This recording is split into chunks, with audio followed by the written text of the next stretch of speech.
Hello, এই ভিডিওতে আমরা এবিটিএর যে পেজ নম্বর 53 অঙ্কের যে এমসিকিউগুলো আছে বা শর্ট কোশ্চেনগুলো আছে সেগুলো সলভ করব। তো শুরু করা যাক। প্রথম কোশ্চেন কি আছে, প্রতি বছর নির্দিষ্ট শতকরা হারে পরিবর্তিত হয়ে বর্তমানে একটি অঞ্চলের পরিযায়ী শ্রমিকের সংখ্যা 5000 × 11/10 হোল কিউজন হলে চারটে অপশান দেওয়া আছে। তো বর্তমানে শ্রমিক সংখ্যা বলা আছে, বর্তমানে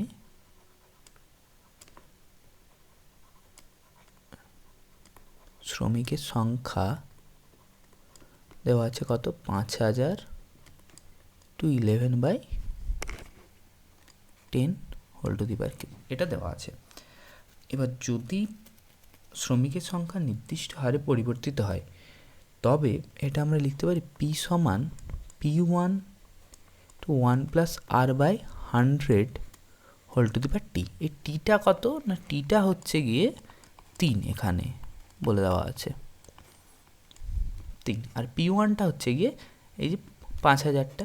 তো আমরা যদি এটাকে তুলনা করি কি লিখতে পারবো, 1 + R/100 whole to the power 3 equals to 11/10 whole to the power 3, এটা লেখা যাবে। এখান থেকে 1 + R/100 whole to the power 3, আচ্ছা 3টা কেটে দিলাম, পাওয়ারগুলো সেম আছে, 11/10 এটা লেখা যাবে। তাহলে এখান থেকে R/100 ইকুয়ালস টু 11/10 - 1 সমান এখান থেকে 1/10, তাহলে R ইকুয়ালস টু 100/10। তো এখান থেকে চলে আসছে কত, 10। তাহলে আনসার হবে প্রতি বছর কি হচ্ছে 10% হারে কি আসবে, এটা বৃদ্ধি পাবে। তাহলে অপশান আসবে এটা সি, এই অপশানটা আসবে সি, এই অপশানটা প্রতি বছর 10% হারে বৃদ্ধি পাবে। তো এটা গেল 1 নম্বর কোশ্চেন। এবার আসছি 2 নম্বর কোশ্চেন। এই যে 2 নম্বর কোশ্চেনটা বলেছে এটা একটু ট্রিক, মানে এটা একটু লেন্দি কোশ্চেন হয়ে যাবে। কি বলেছে, আর 2 নম্বরটা যদি আমি ওইভাবে সলভ না করে, আমাকে কি বলা আছে, এবিসিডি ক্রমিক সমানুপাতিতে আছে। এবিসিডি ক্রমিক সমানুপাতিতে থাকলে আমি লিখতে পারি A/B equals two B/A, sorry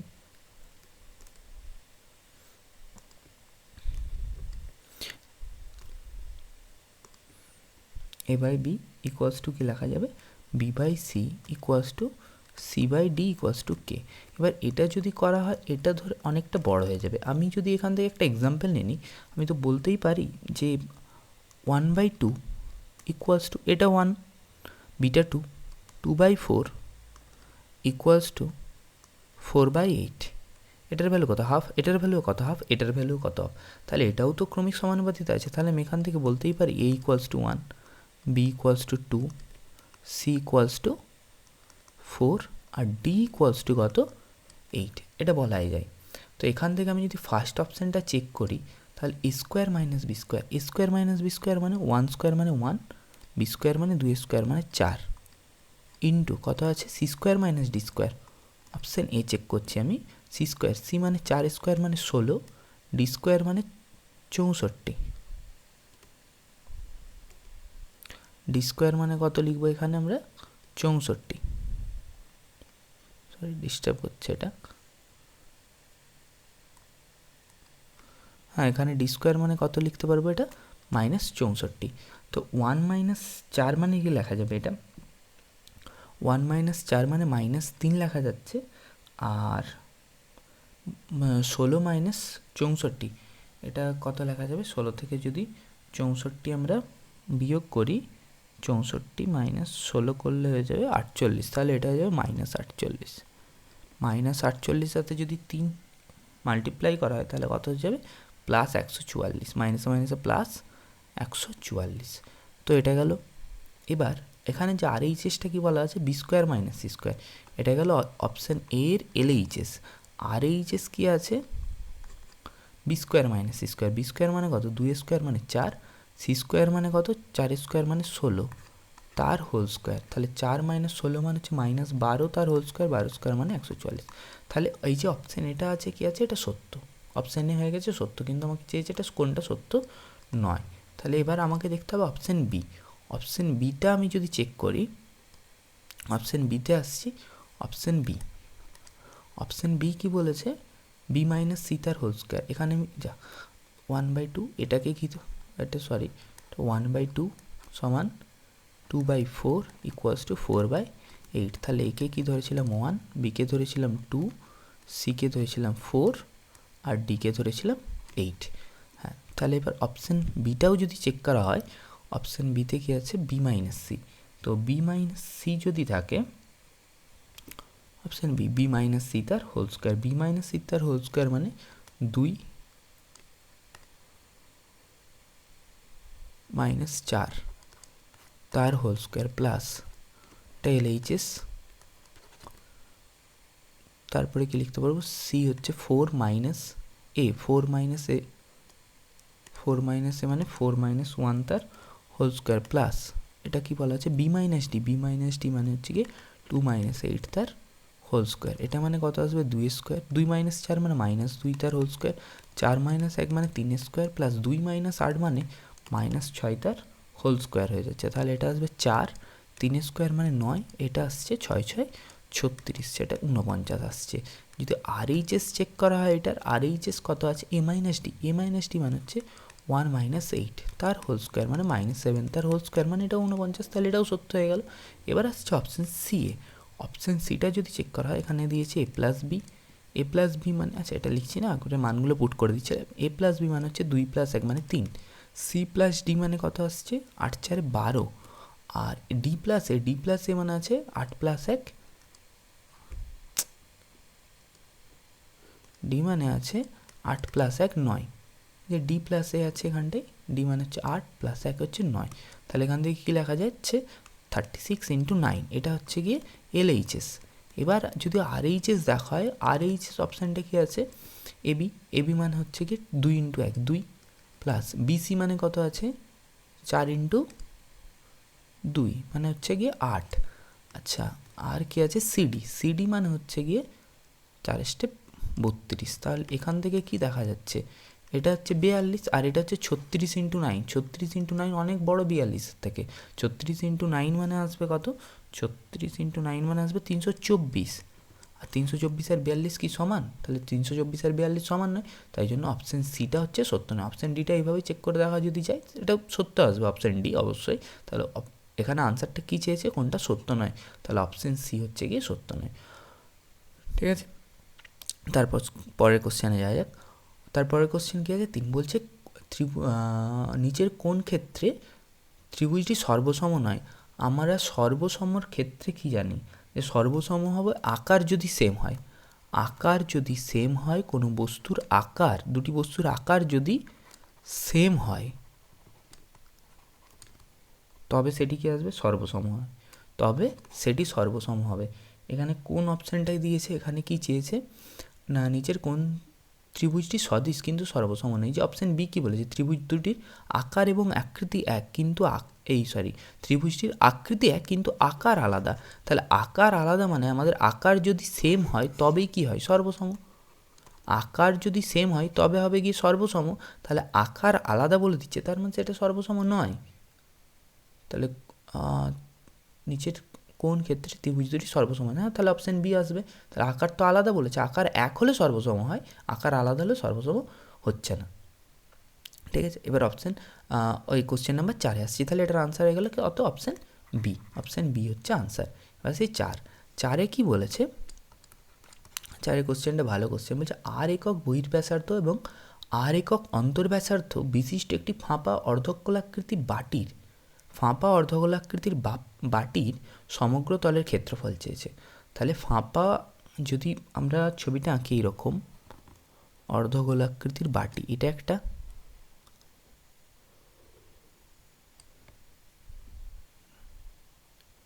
ফাঁপা বলেছে, তার মানে এখানে আরেকটা যাবে,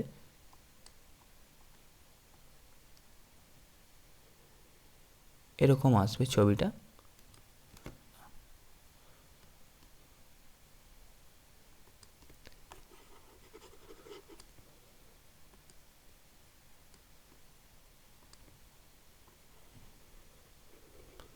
ফাঁপা অংশ আছে মানে এখানটা একটা অংশ আছে, এবার এই অংশটা থেকে এটা আসবে, তাহলে হ্যাঁ এটা এরকম আছে, এখান থেকে একটা ব্যাসার্ধ পাবো এইটা, আবার এইটা থেকে বড় একটা ব্যাসার্ধ পাবো। এখানে দুটো ব্যাসার্ধ, একটা এইটা, এই যে বড়টার ব্যাসার্ধ, একটা ছোটোটার ব্যাসার্ধ। বড়টার ব্যাসার্ধ বলে দিয়েছে ক্যাপিটাল আর, এই বড়টার ব্যাসার্ধ ক্যাপিটাল আর।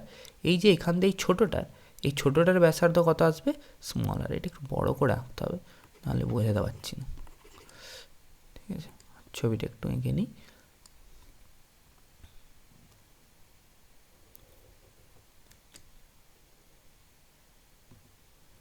এই যে এখান থেকে এইটা আসছে, এটা হচ্ছে স্মল আর। এটা কত ধরে নিচ্ছি? স্মল আর। আর এই যে এই পুরো বড়টা, এই বড়টা হচ্ছে এইটার ব্যাসার্ধ, এটা হচ্ছে গিয়ে ক্যাপিটাল আর। তাহলে আমাকে এইটা একটা ছবি হচ্ছে, এইটা হচ্ছে নিরেট অংশটা, এইটা হচ্ছে নিরেট অংশটা, এটা নিরেট অংশটা। এবার নিরেট অংশটা কী করে পাবো?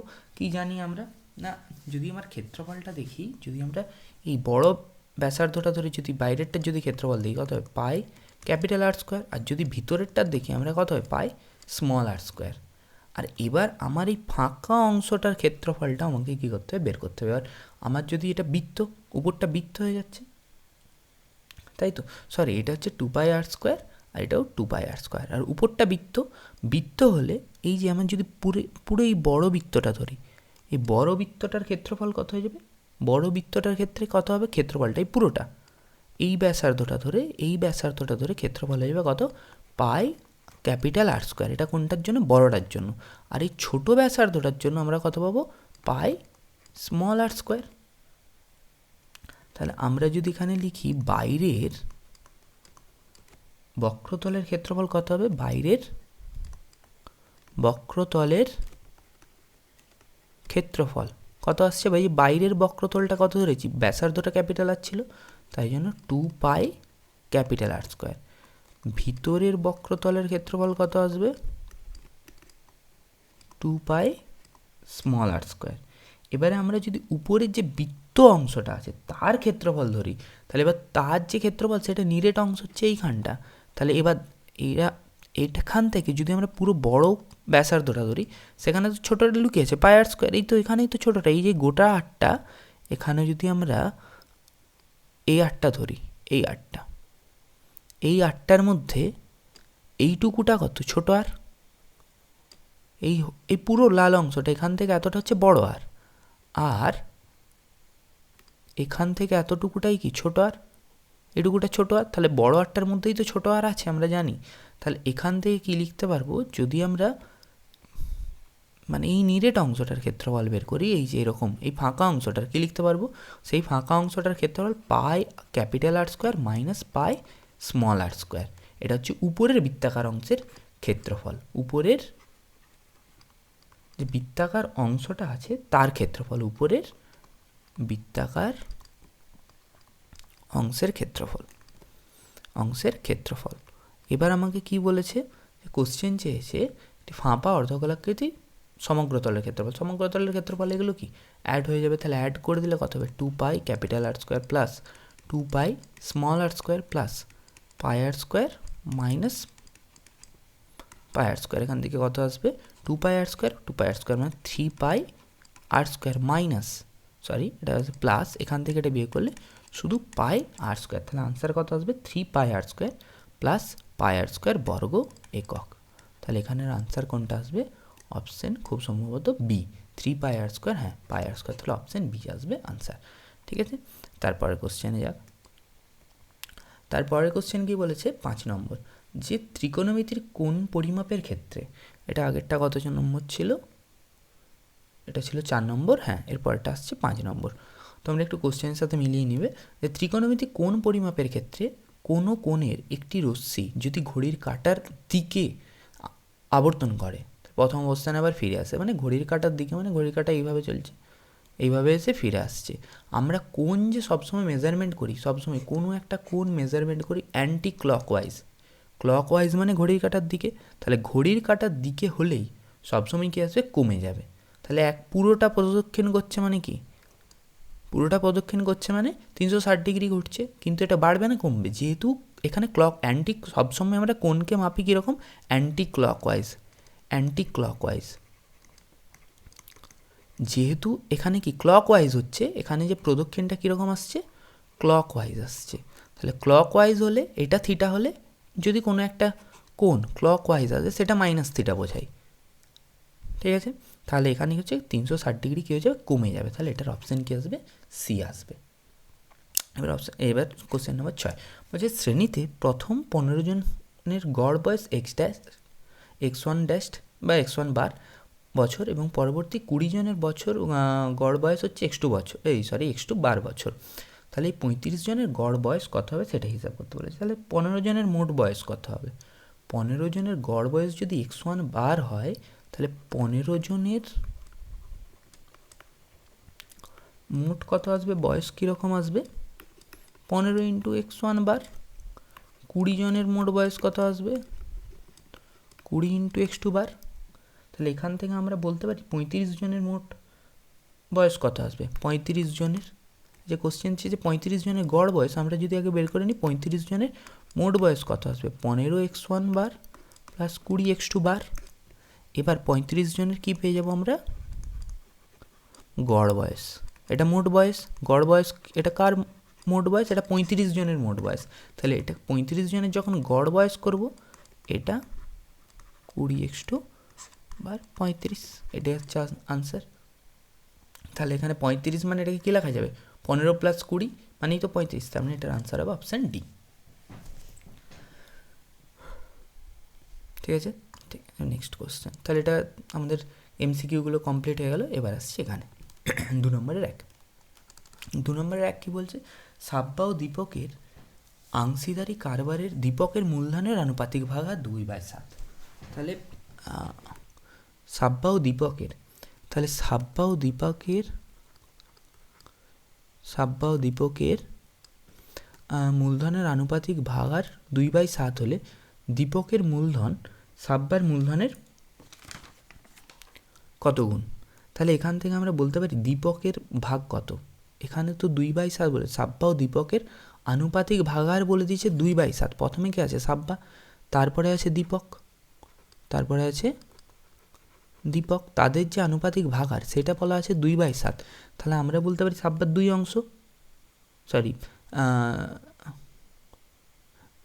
এখান থেকে বলা যায় কার, হ্যাঁ এখান থেকে দীপকের কত ভাগ বলা যায়, 2 ভাগ বলা যায়। আর কারণ এখান থেকে কী লেখা যাচ্ছে যে,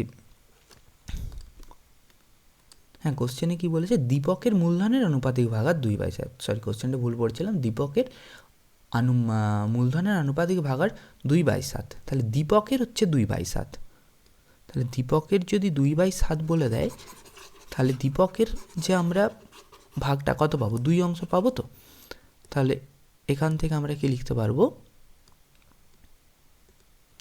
যে দীপকের আনুপাতিক ভাগার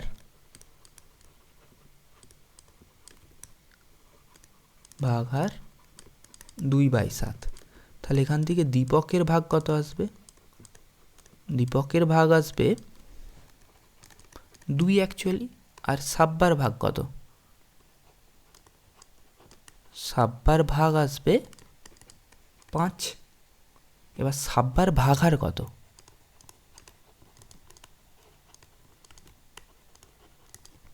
সাব্বার ভাগ আসবে 5/7। কী বলেছে কোশ্চেন, সাব্বার মূলধনের কত গুণ। এবার সাব্বার মূলধনের যে দীপকের মূলধনটা ছিল সেটা কত গুণ, আমাদের সাব্বার ভাগার হচ্ছে 5/7। তাহলে এই যে এটাই হচ্ছে সাব্বার কি আসছে, মূলধন। তাহলে সাব্বার মূলধন আসছে কত, 5/7 অ্যাকচুয়ালি, মূলধনের কত গুণ। এবার আমার দীপক বলছে দীপকের মূলধন সাব্বার মূলধনের কত গুণ, আমার দীপকের এই যে ভাগারটা কত ছিল 2/7, তাহলে সাব্বার এইটার সাথে কত গুণ করলে 2/7 আসবে।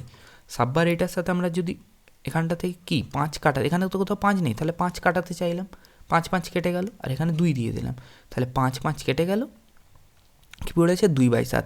তাহলে সাব্বার যে ভাগারটা আছে বা সাব্বার যে মূলধনটা আছে তার সাথে কত গুণ করতে হবে, 2/5 গুণতে হবে। তাহলে এটা কত গুণ করতে হবে, 2/5 গুণ। সাব্বার মূলধনের সাথে কত গুণ, 2/5 গুণ। এটা হয়ে গেল। এবার আসছি 2 নম্বর কোশ্চেন কি বলেছে, বলছে এক্স ও ওয়াই দুটি চল এবং এখান থেকে এটা বলা আছে, তাহলে আমরা এটা বলতে পারি এক্স ইন্টু ওয়াই কত আসছে, সব জায়গা থেকে এক্স ইন্টু ওয়াই মানেই তো 50 আসছে, সবই 50। 5 ইন্টু 10 করলে 50, 4 ইন্টু 12.5 করলেও 50, 25 ইন্টু 2 করলেও 50, 8 ইন্টু 6.25 করলেও 50। তাহলে আমরা বলতে পারি এখান থেকে এক্স ইন্টু ওয়াই সমান কত আসছে, 50 আসছে। তাহলে এক্স সমান কত, 50 বাই ওয়াই, বা এক্স ভ্যারিজ এটাকে কী লেখা যায়, 1 বাই ওয়াই। তাহলে এটা কোন ভেদে আছে, এটা হয়ে গেলো ব্যস্ত ভেদে আছে। এবার যে কি বলেছে 3 নম্বর কোশ্চেন, বলছে কোনো চতুর্ভুজ দুটি সমদ্বিখণ্ডগুলি পরস্পর মিলিত হয়ে যে চতুর্ভুজ গঠন করে সেটি একটি, এটা তোমাদেরকে মনে রাখতে হবে, সেটি একটি কী ত্রিভুজ, বৃত্তস্ত চতুর্ভুজ। সেটা একটা কি চতুর্ভুজ না, বৃত্তস্ত চতুর্ভুজ, বৃত্তস্ত চতুর্ভুজ।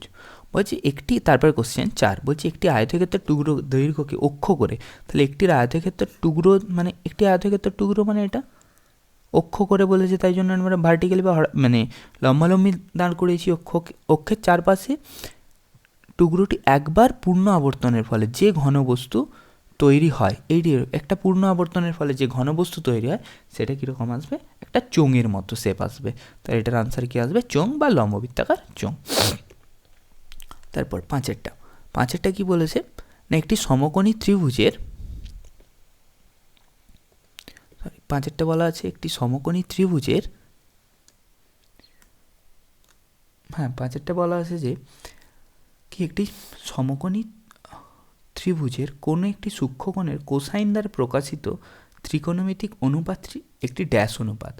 তাহলে সমকোণী ত্রিভুজের কোসাইন দ্বারা প্রকাশিত, সমকোণী ত্রিভুজ যদি আমরা করি তার কোসাইন মানে আমরা কি বুঝি, একটা সমকোণী ত্রিভুজ,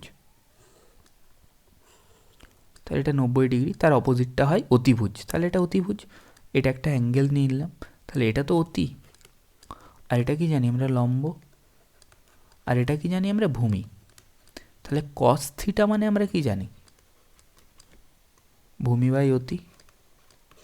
আর আমরা একটা সমকোণী ত্রিভুজের অতি কার থেকে বড় হয়, ভূমির থেকেও বড়, আবার অতিটা কার থেকেও বড় হয়, লম্বর থেকেও বড় হয়। তাহলে কস থিটা মানে ভূমি বাই অতি। তাহলে ওপরে কি আছে, ছোটোটা আছে, নিচে কি আছে, বড়টা আছে। তাহলে ছোটো বাই বড় হলে লঘু অনুপাত আসবে। কোশ্চেনটা কিন্তু সাইন দিয়েও দিতে পারতো, সাইন দিয়ে দিলেও কি আসবে, সাইন থিটা ইকুয়ালস টু লম্ব বাই অতি। তাহলে উপরে কি আছে, ছোট আছে, নিচে কি আছে, বড় আছে, তাহলে এটাও কি আসবে, লঘুই আসবে। তাহলে সাইন দিয়ে আসলেও লঘু আসবে, আর কস দিয়ে আসলেও লঘু আসবে। তাহলে আনসারটা কত আসবে, এটা লঘু অনুপাত। এটার আনসারটা কি আসবে, লঘু অনুপাত। এটা কত নম্বর কোশ্চেন, 5 নম্বর কোশ্চেন। 6 নম্বরের কোশ্চেনটা কি আছে এবার, বলেছে পাড়ার ক্রিকেটে খেলায় 5জন 7 স্কোর করেছে। তাহলে কটা 7 আছে, 5টা, 1 2 3 4 5টা। 5জন 7 স্কোর করেছে, 4জন করেছে 15, তাহলে কটা 15 আছে, 1 2 3 4। 2জন করেছে 10 আছে 2, আর 11 স্কোর করেছে 2জন, তাহলে 11 আছে 2। বলেছে সংখ্যাগুরু মান, সংখ্যাগুরু মান মানে কি, কোনো একটা যে পরিসংখ্যানে কোনটা বেশি থাকবে, মানে যে সংখ্যাগুলো সব থেকে বেশি থাকবে, এখানে কোনটা বেশি আছে, 1 2, এখানে 7 আছে কটা, 5টা, তাহলে 5টা 7 সব থেকে বেশি আছে 7, তাহলে সংখ্যাগুরু মান কত আসবে, এখানে 7 আসবে। হয়ে গেল। এবার আসি সত্য মিথ্যায়। সত্য মিথ্যাগুলো কী চেয়েছে, 3 থেকে বলছে কোনো টাকার একদিনের সুদ ক পয়সা হলে, কোনো টাকার একদিনের সুদ কত পয়সা হলে, সত্য মিথ্যা তো এটা 3, হ্যাঁ। তাহলে কোনো টাকার একদিনের সুদ যদি কত পয়সা, ও এটা কোশ্চেনটা ভুল আছে, কত পয়সা হলে এখানটা উচিত ছিল না, এখানে অন্য কিছু বলা উচিত ছিল। এখান থেকে সত্য মিথ্যা তো বের করা যাবে না, এটা আনসার বেরিয়ে যাবে কত পয়সা হলে। ঠিক আছে, 1 নম্বর কোশ্চেনটা ভুল আছে, এটা রং। এবার আসছি 2 নম্বর কী বলেছে, একটা দ্বিঘাত সমীকরণে দুটি বীজের মধ্যে একটি বাস্তব কিন্তু অপরটি বাস্তব নয়।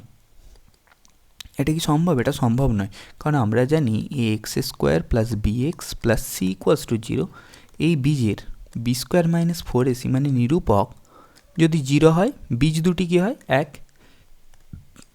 বীজ দুটি হয় সমান, বীজ দুটি সমান হয়। আর কি হতে পারে, বাস্তব হতে পারে, ও বাস্তব।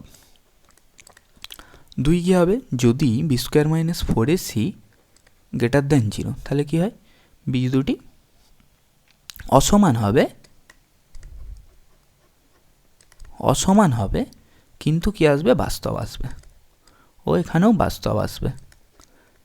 কিন্তু যদি B square minus 4ac less than 0 হয়, অসমান আসলো, কিন্তু এখানে কি চলে আসবে? কাল্পনিক চলে আসবে। কাল্পনিক।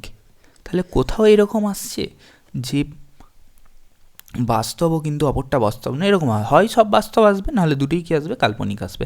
তো এইটাও দুইয়েরটা কি আসবে? মিথ্যা আসবে। দুইটা কি আসবে? মিথ্যা, সত্য নয়। 3 বলছে কয়েকটি ভিন্ন বৃত্তের অর্ধবৃত্তস্থ কোণের মান সমান হলে, ভিন্ন বৃত্তের অর্ধবৃত্তস্থ কোণের মান সমান হলে সর্বসম হয়। একটু আগেই জানলাম যে সর্বসম হতে গেলে আকারগুলো কি হতে হয়? সেম হতে হয়। তাই দুটি ভিন্ন বৃত্ত, আমি ধরে নিলাম এটা একটা ছোট বৃত্ত, একটা বড় বৃত্ত, আকার কি সেম? এক্ষেত্রে আকার সেম নয়। কি বলেছে? ভিন্ন বৃত্তের অর্ধবৃত্তস্থ কোণ সমান। হ্যাঁ, তাহলে এখানে যে অর্ধবৃত্তস্থ কোণ, এখানে কত আসবে? 90 ডিগ্রি আসবে। 90 ডিগ্রি। এখানেও যদি অর্ধবৃত্তস্থ কোণ আঁকি আমি, এক্ষেত্রে কত আসবে? 90 ডিগ্রি। তাহলে দুটো ক্ষেত্রে কোণগুলো তো সমান হচ্ছে, 90 ডিগ্রি। তাহলে বৃত্তগুলো কি অবশ্যই সর্বসম হবে? কখনোই হবে না। এখানে অর্ধবৃত্তস্থ কোণ 90 ডিগ্রি, এখানেও অর্ধবৃত্তস্থ কোণ 90 ডিগ্রি, দুটোই হচ্ছে 90 ডিগ্রি অর্ধবৃত্তস্থ কোণ। এখানেও কত আছে? 90 ডিগ্রি। কিন্তু বৃত্তগুলোর আকার কি একই? এই বৃত্তটা ছোট, এটা বড়। তাহলে বৃত্তের আকার যদি একই নয়, কোনো বস্তুর আকার একই না হলে সে কোনোদিনই সর্বসম হতে পারে না। তাই জন্য এটাও কি আসবে? মিথ্যা আসবে। 3 নম্বর কোশ্চেন কত আসবে? 3 নম্বরটাও কি আসবে? মিথ্যাই আসবে। এবার যা যাক 4 নম্বর কোশ্চেনে। 4 নম্বর কি কোশ্চেন কি বলেছে না, লম্ববৃত্তাকার শঙ্কুর শীর্ষবিন্দু থেকে বৃত্তাকার ভূমির ওপর লম্ব অঙ্কন করা হলো। লম্ববৃত্তাকার শঙ্কু, যদি একটা লম্ববৃত্তাকার শঙ্কু আঁকো, এটা একটা লম্ববৃত্তাকার শঙ্কু, এখান থেকে কি বলেছে? লম্ববৃত্তাকার শঙ্কু থেকে, শীর্ষবিন্দু থেকে ভূমির ওপর যে লম্ব অঙ্কন করা হলো তা ভূমিকে যে কোনো বিন্দুতে স্পর্শ করবে। এটা কি যে কোনো বিন্দুতে স্পর্শ করবে? না, এটা যে কোনো বিন্দুতে স্পর্শ করবে না। এটা একটা সার্কেল। এটা যে বৃত্তে, এটা যে বৃত্তটা, এই যে ভূমির যে বৃত্ত, এটা কেন্দ্রেতে স্পর্শ করে, সেন্টারে স্পর্শ করে। এটা যে কোনো বিন্দুতে স্পর্শ করতে পারে না। তাহলে এটাও কি হচ্ছে? ভুল হলো। এটাও কি? ভুল। 4এরটাও মিথ্যা। 4ও কি? মিথ্যা। 5 কি বলেছে? বলছে একটি সমকোণী ত্রিভুজের একটি নির্দিষ্ট সূক্ষ্মকোণ থিটার সাপেক্ষে লম্বের দৈর্ঘ্য গ্রেটার দেন ভূমির দৈর্ঘ্য হলে থিটার মান 30 ডিগ্রি হতে পারে না। হতে পারে না বলেছে। একটি সমকোণী ত্রিভুজের, একটা সমকোণী ত্রিভুজ আঁকা হোক, ধরে নিচ্ছে এটা কত? 30 ডিগ্রি, এটা 90 ডিগ্রি, এটা অতিভুজ। তাহলে আমরা যদি দেখি tan 30, tan 30 মানে এটা লম্ব, এটা ভূমি, এটা অতি। tan 30 মানে কত? লম্ব বাই ভূমি। tan 30 মানে হচ্ছে লম্ব বাই ভূমি। তাহলে tan 30-এর ভ্যালু কত? 1/√3 = লম্ব বাই ভূমি। তাহলে এখান থেকে কী লেখা যাবে? ভূমি = কোণাকুণি যদি গুণ করে দেওয়া হয় √3 ইন্টু লম্ব। তো এখান থেকে এটা ভূমিটা কি লম্ব, মানে এখান থেকে এটা কি বলা যাচ্ছে? কে বড় এখান থেকে? ভূমি সমান √3 ইন্টু লম্ব। তাহলে এখান থেকে ভূমিটা বড় বলা যায় না? বলা যায় না। মানে √3 ইন্টু লম্ব করলে তবে ভূমি পাওয়া যাচ্ছে। তাহলে এখান থেকে কি বলা যায়? ভূমিটা কি অতি অবশ্যই লম্বর থেকে বড়। কোশ্চেনে কি বলেছিল? লম্বের দৈর্ঘ্য বড় কার থেকে? ভূমির দৈর্ঘ্যর থেকে। তাহলে থিটার মান 30 ডিগ্রি হতে পারে না। হ্যাঁ, 30 ডিগ্রি হলে কে বড় হচ্ছে? ভূমি বড় হচ্ছে। তাহলে এখানে কি বলেছিল? লম্ব বড় ভূমির থেকে। তাহলে 30 ডিগ্রি হতে পারে না। 30 ডিগ্রি হলে ভূমি বড় হচ্ছে, আর 30 ডিগ্রি না হলে লম্ব বড় হতেই পারে। হ্যাঁ, তাহলে এটা ট্রু। 30 ডিগ্রি হলে অবশ্যই এটা কি বড় হবে? ভূমিটা বড় হবে। তো এখানে তো উল্টোটা বলেছে, 30 ডিগ্রি না হলে লম্ব বড় হতে পারে। হ্যাঁ, তাহলে এটা কি আসবে? ট্রু আসবে। এটা ট্রু। এবার 6, রাশিবিজ্ঞানে সামেশন অফ FI = n। হ্যাঁ, রাশিবিজ্ঞানে সামেশন অফ, এই তো পরিসংখ্যাটাই কী হয় আমাদের? n হয়। ঠিক আছে, এটাও ট্রু হয়ে গেল। সত্য মিথ্যা। তারপরে আসছি 2 নম্বরের কোশ্চেন। কী বলেছে? বার্ষিক 10% চক্রবৃদ্ধি সুদের হারে 10 বছরের টাকা ধার নেওয়া 2.5 বছর পরে সুদে আসলে কত টাকা শোধ করতে হবে। হ্যাঁ, এরকম টাইপের যদি অঙ্ক থাকে 2.5 বছর থাকলে এটা একটা ভগ্নাংশ আছে, তাহলে এটা প্রথমে 2 বছর, তারপরে হাফ বছর, হাফ বছর মানে 6 মাসে কনভার্ট করতে হবে। তাহলে প্রথমে যদি 2 বছর করা হয় তাহলে কী করে নেবো, পি কত এখানে, পি হচ্ছে 10,000, পি হয়ে গেল কত 10,000, পি 10,000 হলো, আর টি হয়ে গেল প্রথমে কেসটা আমি 2 বছর ধরে নিলাম। তাহলে এখান থেকে আমরা কি জানি, সূত্র কি, P into 1 plus R by 100 whole to the power time, time মানে এখানে কত বছর ধরেছি আমরা, 2 বছর, আর পি কত এখানে 10,000, তাহলে 10,000 1 প্লাস আর কত বলা আছে এখানে 10%, তাহলে 10/100 হোল স্কোয়ার। তাহলে এখান থেকে 10,000 যদি সলভ করা হয় 10,000, এটা 110 মানে এটা কেটে গেল, 0 0 কেটে যাচ্ছে এখান থেকে, এটা 10,000 ইন্টু 10কে 10 11/10 তার হোল স্কোয়ার, এটা মানে আসবে 10,000 ইন্টু 121/100, তাহলে 100 কেটে এখান থেকে 2 শূন্য কেটে গেল, এটা আসবে 12,100। তাহলে এবার 12,100-র উপরে আমরা যদি কি বের করি, সরল সুদ বের করি, কত বছরে, এখানে হাফ বছরে, এটা 12,100টা কত বছরে বেরিয়েছে, 2 বছরে। আমরা যদি এখানে 2.2 করে দিতাম, এটা ক্যালকুলেশন টাফ হয়ে যেত, তাই জন্য প্রথমে কি করলাম, আমরা 2 বছরে বের করলাম, এরপরে 6 মাসের বের করবে, 6 মাসেরটা কত বের করবো, তখন আর পিটা 10 বছর থাকবে না, কিন্তু আমাদের চক্রবৃদ্ধি সুদ মানে কী হয়ে যায়, যে সাপোজ এবছর একটা সুদ বাড়লো, তার এবছর 10 টাকাটা বেড়ে 15 টাকা হলো, তারপরের বছর কিন্তু এই যে সুদটা বাড়বে 15 টাকার উপরে, তবেই চক্রবৃদ্ধি সুদ হয়। তাহলে 15 টাকার উপরে বাড়ে, তাহলে সেটা 5 টাকা বাড়লে আবার 5 টাকা বেড়ে সেটা 20 টাকা হয়ে গেল। তাহলে এখানে কী হবে, 12,100 টাকার হবে, কিন্তু 10,000 টাকার ওপর হবে না। 10,000 টাকাটা বেড়ে কত হয়ে গেছে 2 বছরে, 12,100।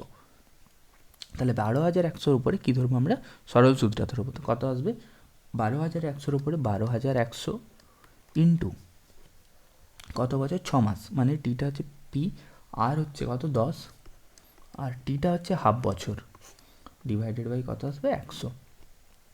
তাহলে এখান থেকে 100, 2 শূন্য কেটে গেল, তাহলে এখান থেকে 1,000, এটা আসবে 12,100, এটা 6 দিয়ে 12 0 5 605। তাহলে এখান থেকে কী বলেছে, তাহলে আসলে সুদে আসলে কত টাকা শোধ করতে হবে, তাহলে 12,100 প্লাস 605 টাকা শোধ করতে হবে, 12,100 প্লাস 605 মানে হচ্ছে কি 12,705 টাকা শোধ করতে হবে। এটা গেল প্রথম কোশ্চেন। এবার আসছি দ্বিতীয় কোশ্চেন। দ্বিতীয় কোশ্চেন কি বলেছে না, রাম ও রহিম 5,000 টাকা ও 2,000 টাকা মূলধন নিয়ে ব্যবসা শুরু করে 6 মাস পর, আচ্ছা রাম কত টাকা নিয়ে ব্যবসা শুরু করেছে, রাম শুরু করেছে 5,000 টাকা নিয়ে ব্যবসা, আচ্ছা 6 মাস পর 3,000 টাকা তুলে নিল, 3,000 টাকা, তাহলে 6 মাস, তাহলে রাম 5,000 টাকা 6 মাস তো লাগিয়ে রেখেছে, আর রহিমও 6 মাস লাগিয়ে রেখেছে কত টাকা, 5,000 টাকায়। তাহলে রহিমেরও কত আসবে, রহিম কত 5,000 ও 2,000 টাকা, সরি রহিম করে রেখেছে 2,000 টাকা, রহিম 2,000 টাকা, ক মাস, 6 মাস। তাহলে রাম 5,000 টাকা 6 মাস মানে 5,000 ইন্টু 6, আর রহিম 2,000 টাকা 6 মাস মানে 2,000 ইন্টু 6 ব্যবসাতে লাগিয়ে রেখেছে। বলছে 6 মাস পর 3,000 টাকা তুলে নিল, কে তুলে নিল, রাম তুলে নিল 3,000 টাকা। তাহলে 5,000 টাকা থেকে যদি 3,000 টাকা তুলে নিই, পড়ে রইল কত, 2,000 টাকা। আর বছর শেষে মানে 1 বছর শেষে, তাহলে আর পড়ে রয়েছে ক মাস, 6 মাস। তাহলে 3,000 টাকা যদি তুলে নেয়, পড়ে আছে আর 2,000 টাকা, 2,000 টাকার ক মাস থাকবে, 6 মাস। এটা গেল রামের কেস।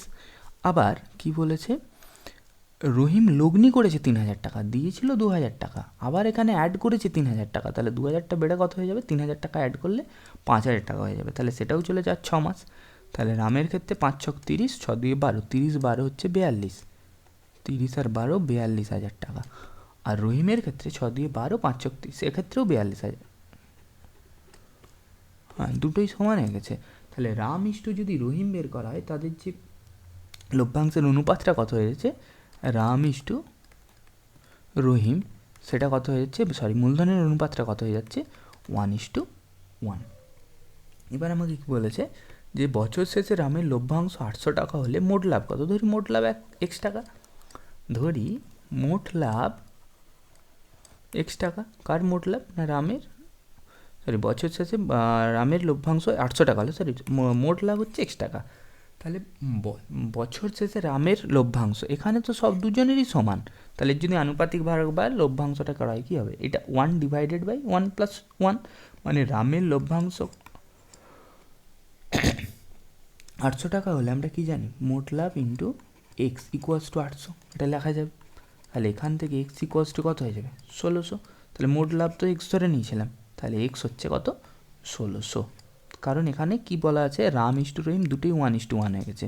তাহলে হাফ ইন্টু মোট লাভ, হাফ টাকার না রামের 1/2, রহিমের ক্ষেত্রেও 1/2 আসবে, সেক্ষেত্রেও 1600 আসবে, যেহেতু এখানে রামের বলেছে একই ব্যাপার হবে, রাম আর রহিমের ক্ষেত্রে একই আনসার আসবে। তাহলে x = 1600 হয়ে গেল। তাহলে মোট লাভ কত হচ্ছে এখানে, 1600। ঠিক আছে, নেক্সট কোশ্চেনে আসা যাক। কী বলা আছে না, a is to B is to C is to D হলে এখান থেকে a - b, তাহলে এখান থেকে a ইস টু বি সমানুপাত c ইস টু ডি বলা আছে। তাই এখান থেকে লেখা যাবে a/b equals to c/d equals to K ধরে নিয়ে যাক। তাহলে এখান থেকে a সমান কত হয়ে যাবে, b কে, আর c সমান কত হয়ে যাবে, d কে। কোশ্চেনে কি বলেছিল, a - b বাই b, এটা সমান কি দেখাতে হবে, c - d/d। এটা যদি দুটোকে সমান দেখিয়ে দিই তাহলে আমার হয়ে যাবে এটা সমানুপাতে আছে। তাহলে এখান থেকে a এর ভ্যালু b কে -b/b, তাহলে b কমন নিয়ে নিলে k - 1, b কেটে যাবে উপরে, আর c এর ভ্যালু যদি আমি এখানে বসাই d কে -d, এখান থেকেও d কমন নিয়ে নিলে কি পড়তে হবে, k - 1। তাহলে কি বলা যাচ্ছে, এটাও যা এটাও তাই, তাহলে এইটা ইকুয়ালস টু এটা লেখা যাবে।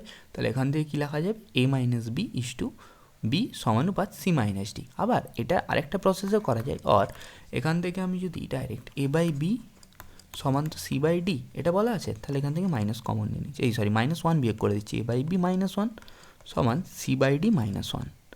ঠিক আছে, বা এখান থেকে কী লেখা যাবে, a - b/b equals to c - d/d। এই তো এটার সাথে এটা সমান হয়ে গেল, তার মানে কি আছে, এটাও সমানুপাতে আছে, এটা লেখা দিতে পারে। অতএব a - b ইস টু এই সমানুপাত c - d is to d। ঠিক আছে, এইবার কি বলেছে 3 নম্বর কোশ্চেন, এটা 4 নম্বর কোশ্চেন। 4 নম্বর কোশ্চেনে বলা আছে যদি α³ + β³ ইকুয়ালস টু bq - 3abc/a³ হয়, তবে দেখা উচিত দ্বিঘাত সমীকরণে বীজদ্বয় হচ্ছে আলফা ও বিটা। তাহলে আমি আগেই ধরে নিই ax², এটা উল্টো দিক থেকে করতে হবে, সমান 0। এই দ্বিঘাত সমীকরণের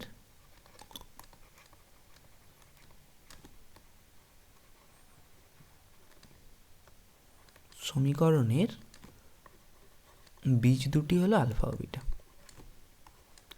এবার আলফা ও বিটা দুটো বীজ ধরে আমরা এটা প্রুভ করে দেবো, সেটাও একই।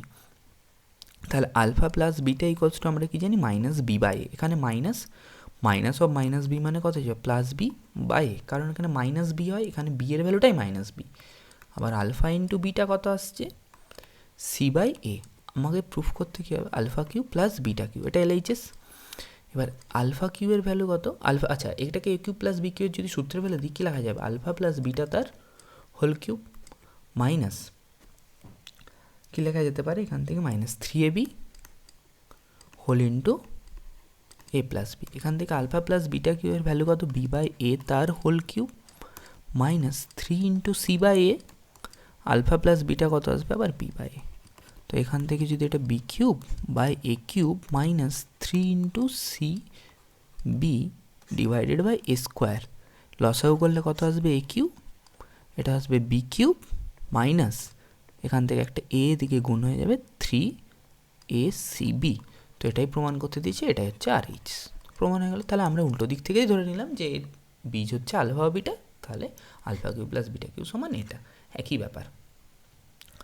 সো যাক 5 নম্বর কোশ্চেন কি বলা আছে, বলছে 5 নম্বর কোশ্চেনটা এখানে আছে না? হ্যাঁ, 60 ডিগ্রি পরিমাপের একটি কোণ বিশিষ্ট কোনো ত্রিভুজের একটি বাহু বলা আছে। 60 ডিগ্রি কোণ পরিমাপের একটি কোণ বিশিষ্ট কোনো ত্রিভুজের একটি বাহু তার পরিকেন্দ্রগামী। তাহলে একটি বাহু যদি তার পরিকেন্দ্রগামী হয়, আমরা কি জানি যে 60 ডিগ্রি, হ্যাঁ, যে পরিকেন্দ্র দিয়ে যদি কোনো একটা পরিকেন্দ্র মানে কি, এখানে একটা বৃত্ত আছে, পরিবৃত্ত। আর পরিবৃত্তের ওপর আমরা কি জানি যে সমকোণী ত্রিভুজের যদি পরিবৃত্ত আঁকা হয়, তাহলে এই যে অতিভুজটা কি হয়ে যাবে, অতিভুজটা হয়ে যাবে তার ব্যাস। তাহলে অতিভুজের ওপর কি থাকে, একটা বৃত্তের কেন্দ্রটা থাকে। তাহলে আমাদের এখানে বলেছে 60 ডিগ্রি পরিমাপের একটি কোণ বিশিষ্ট কোনো ত্রিভুজের একটি বাহু তার পরিকেন্দ্রগামী। তাহলে কোনো ত্রিভুজের বাহুর ওপরে পরিকেন্দ্র যদি থাকে, সেটা একমাত্র সমকোণী ত্রিভুজের ক্ষেত্রেই হতে পারে।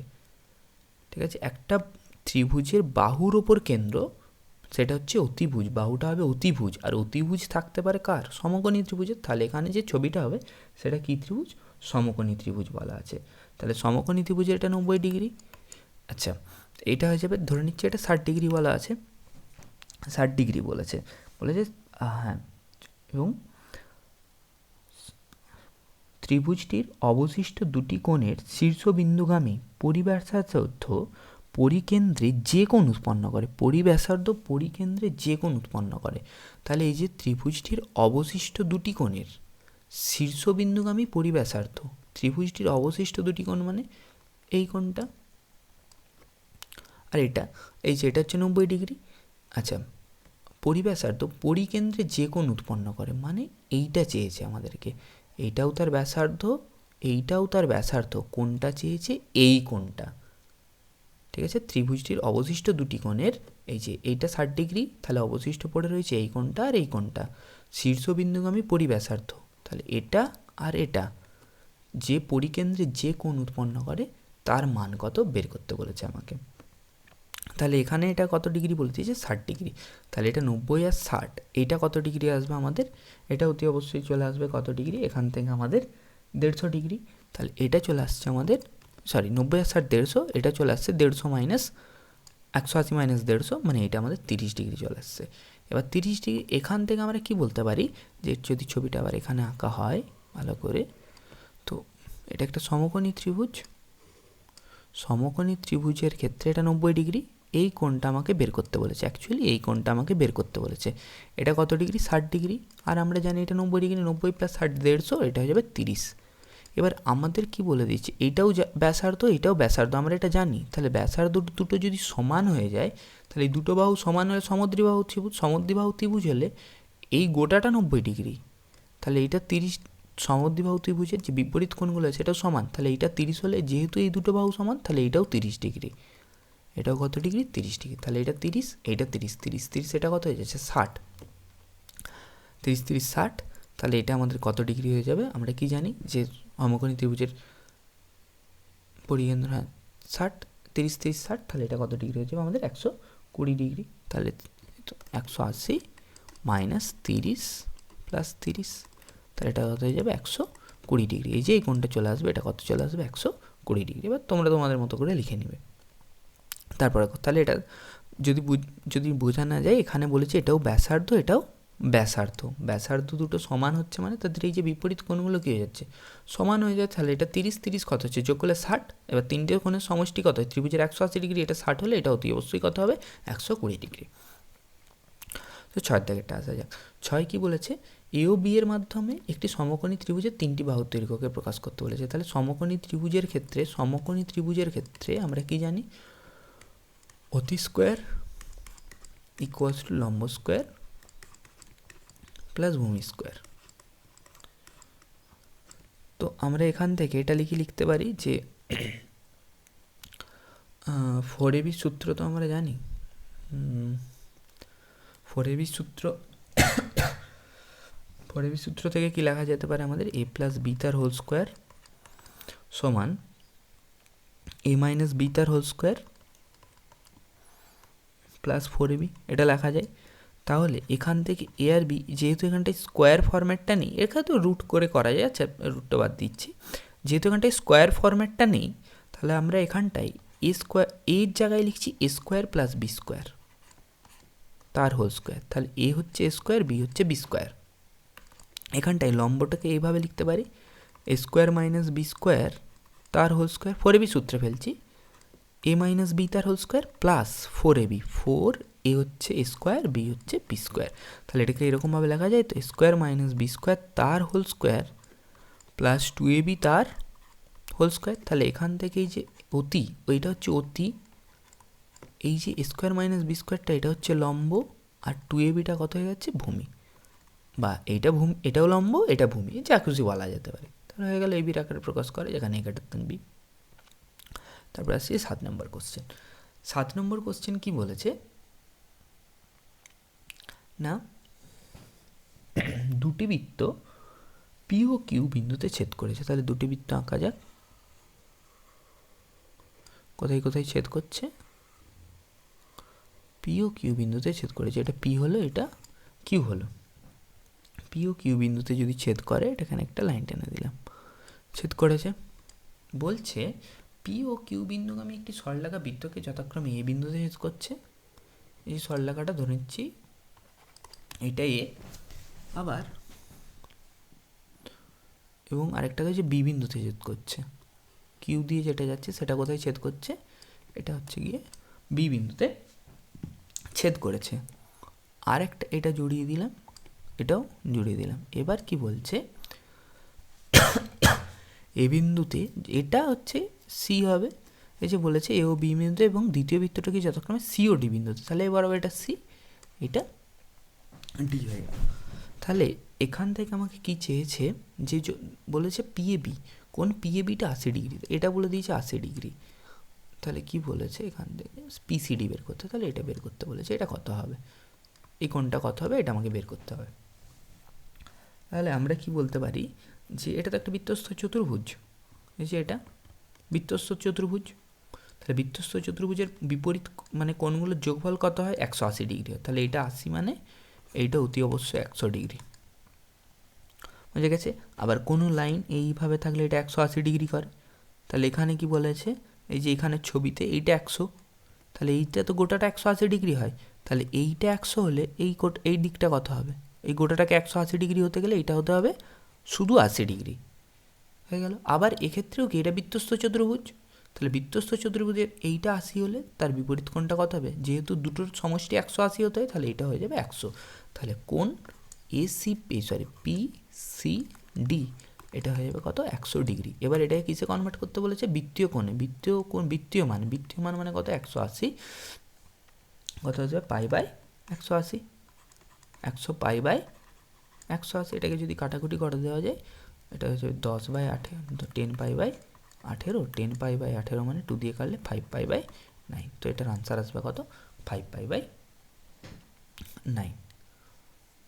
হ্যাঁ, এটা আনসার আসবে 5 পাই বাই 9। তো তারপরে কোশ্চেন আসো। হ্যাঁ ঠিক আছে, তো 100 ডিগ্রি, হ্যাঁ ঠিক আছে। তারপরে কোশ্চেন কি বলা আছে, যে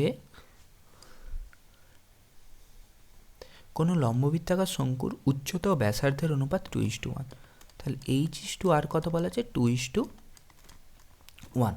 তাহলে H/R = 2/1 বা H = কত আসবে, 2R, এটা বলা আছে। বলছে লম্ববৃত্তাকার শঙ্কুর উচ্চতা ও ব্যাসার্ধের অনুপাত এত হলে পার্শ্বতলের ক্ষেত্রফল ভূমির ক্ষেত্রফল কত গুণ।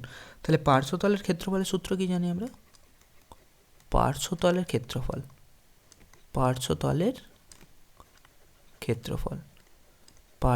ক্ষেত্রফলের সূত্র আমাদের জানা আছে কত, πr/l।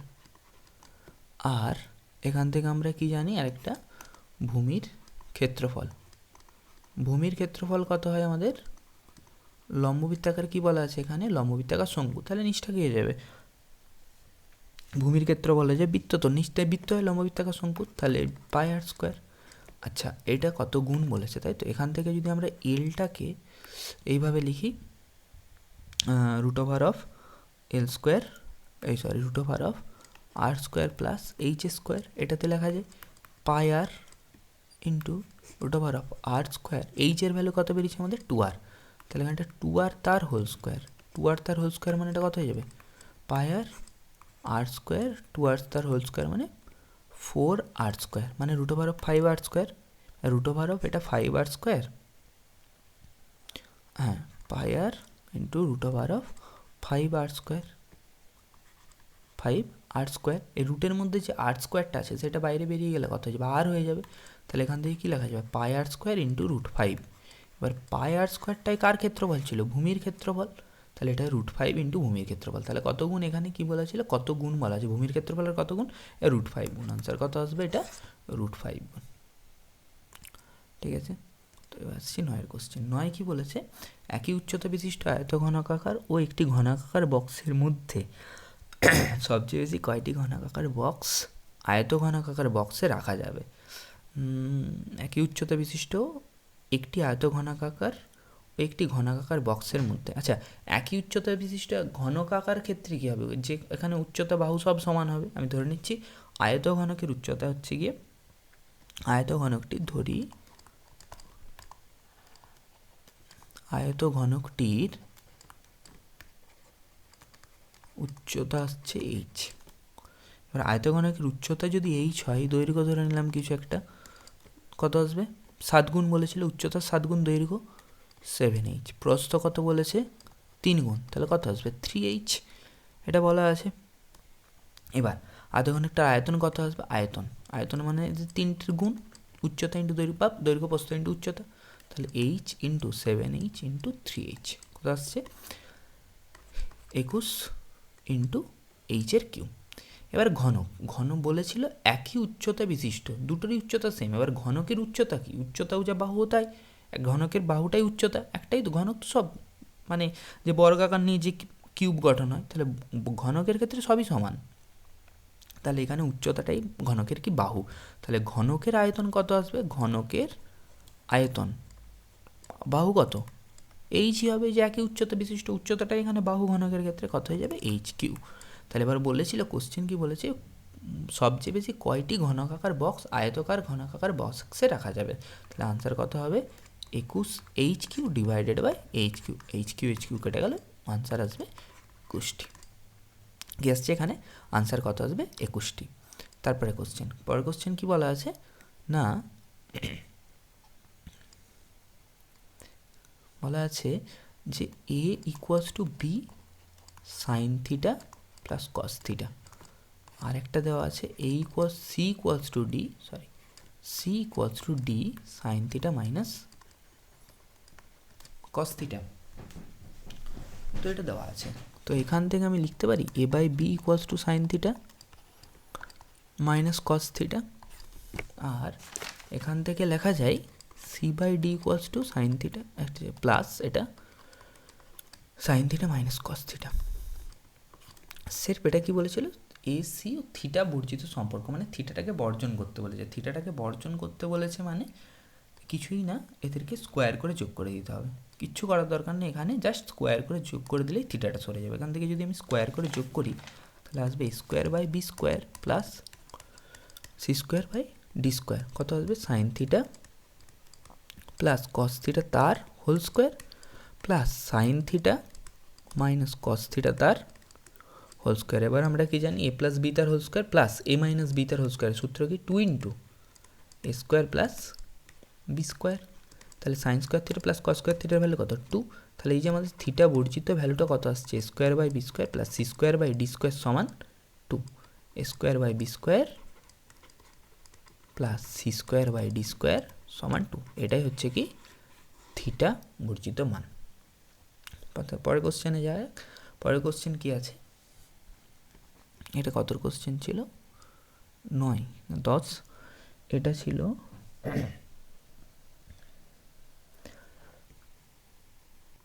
এটা ছিল 10-এর কোশ্চেন। তারপর আসছি কত কোশ্চেনে 11 কোশ্চেনে।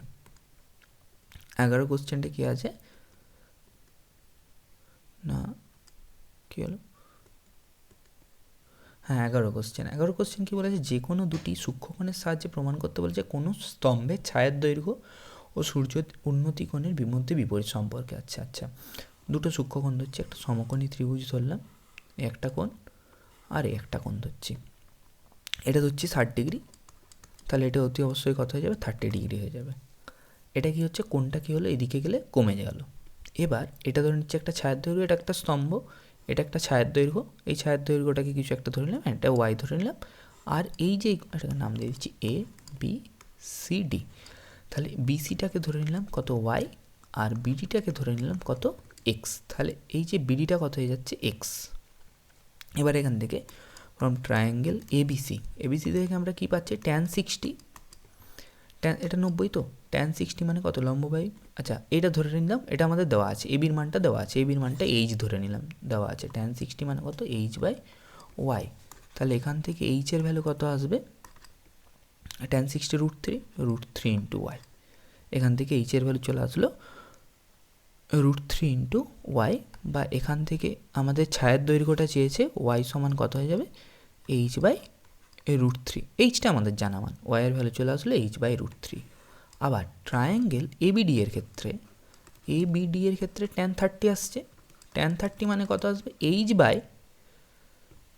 এইটাকে কত ধরেছি BD, H by BD, H by BD, BD মানে কত এখানে আমি ধরে নিয়েছি এক্স, তাহলে এটাকে লেখা যাবে এক্স, তাহলে tan 30 value √3 H by X, তাহলে এক্সের ভ্যালু এখান থেকে কত লেখা যাবে, এক্সের ভ্যালু লেখা যাবে এইচ বাই, সরি এখান থেকে এক্সের ভ্যালু লেখা যাচ্ছিলো এইচ ইন্টু √3, এখান থেকে এক্সের ভ্যালু লেখা যায় এইচ ইন্টু √3, কেন, কারণ কি এই যে এইচটা এদিকে গুণ হয়, এক্সটা গুণ মানে সরি tan 30 তো 1/√3, হ্যাঁ এবার ঠিক আছে, tan 30 হয়ে গেল কত 1/√3, তাহলে এখান থেকে যে এটা এইচ বাই এক্স, ওইটা এক্স, এইচ বাই এক্স, তাহলে এখান হ্যাঁ এক্সের ভ্যালু কত হচ্ছে এইচ ইন্টু √3, তাহলে ভালো করে লক্ষ্য করে দেখা যায় যে ওয়াইটা একটা ছায়ার দৈর্ঘ্য ধরেছিলাম, এক্সটা একটা ছায়ার দৈর্ঘ্য ধরেছিলাম, এখানে এই যে 60 ডিগ্রি থেকে এটা কী হয়ে গেছে, সূর্যের যে উন্নতি কোণটা 60 ডিগ্রি থেকে কমেছে, কমে 30 ডিগ্রি হয়েছে, এবার ছায়ার দৈর্ঘ্য এইচ বাই √3 বড় না এইচ √3 বড়, তাহলে এখান থেকে আমি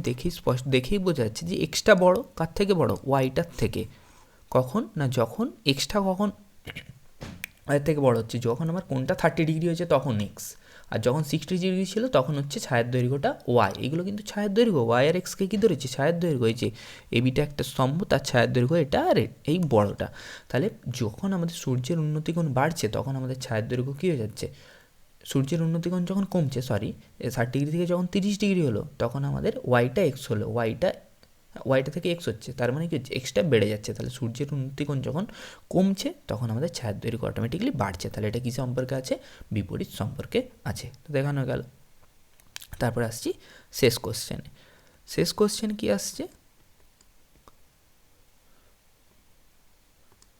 শেষ কোশ্চেনটা বলা আছে যে আমাদের এই সূত্রটা জানা আছে যে মধ্যমা সূত্র কি, L plus n/2 minus C into F, পুরোটা বাই পরিসংখ্যান মানে এফ, এটা CF, sorry C into F না, CF cumulative frequency, CF into H. এবার এখানে যেটা দেওয়া আছে এই কোশ্চেনে, এইটাই কত, এই যে 14.5টা হচ্ছে এল, 45টা হচ্ছে কি এন, 45টা এন, তাহলে এনের ভ্যালু এখানে 45, কোশ্চেনে এলের ভ্যালু এখানে 14.5, আচ্ছা এইচের ভ্যালু কত 5, আর কি বলা আছে এফের ভ্যালু 8, এগুলো সব বলা আছে। তো এখান থেকে যে এনের ভ্যালু তো 45 দেওয়া আছে, এলটা হচ্ছে 14.5, তাহলে শ্রেণী সীমানা কি লেখা যাবে 14.5, আর এইচ কত বলা আছে, এইটা হচ্ছে এইচ হচ্ছে 5, হ্যাঁ এইচ 5 লিখে দিয়েছি, তাহলে 14 থেকে 5, তাহলে এইচ তো 5, তাহলে যে ডিফারেন্সটা 5, তাহলে 14.5 থেকে এটা বাড়বে হচ্ছে 5, তাহলে 14 সাথে 5 যোগ করলে 19, এটা হয়ে গেল 19.5। আচ্ছা পরিসংখ্যা তো বলেই দিয়েছে কত এখান থেকে, ইজি 8, এটা হচ্ছে পরিসংখ্যা 8। এবার আমরা কি জানি যে এখানে বলেছে কিউমুলেটিভ ফ্রিকোয়েন্সি, যে পরিসংখ্যার যে ফ্রিকোয়েন্সিটা থাকে এটা পরিসংখ্যা, এটা হচ্ছে পরিসংখ্যা মানে এটা হচ্ছে এফ। এবার এর আগের ফ্রিকোয়েন্সিটা হচ্ছে 16 বলা আছে, আমাকে চেয়েছে ক্রমযৌগিক পরিসংখ্যা মানে 8-এর যেটা আছে ক্ষুদ্রতর সূচক, তাহলে 8-এর ক্ষেত্রে কি আমাদের এখানটায় যে যাবো, এখানটায় কী করে যায়, এইটা প্লাস এইটা করতে হয়, 16 + 8 মানে এটা কত আসবে 24, তাই জন্য এটা কত আসছে 24। কমিউলেটিভ ফ্রিকোয়েন্সি সবসময় এই যে ফ্রিকোয়েন্সিটা হয় তার আগের ফ্রিকোয়েন্সি, 8-এর আগের ফ্রিকোয়েন্সি, এটা হচ্ছে সিএফ। সিএফ হয় কমিউলেটিভ ফ্রিকোয়েন্সি, যেটা এই যে ফ্রিকোয়েন্সিটা আছে তার আগেরটা এটা। তাহলে এটা 16 সাথে 8 যোগ করে পরেরটাতে আসে, এটা কত আসছে 24, তাহলে এটা হলো আনসার 24। ব্যাস, এগুলো 2 দাগেরগুলো শেষ হয়ে গেল। তো নেক্সট ভিডিও খুব তাড়াতাড়ি আসছে।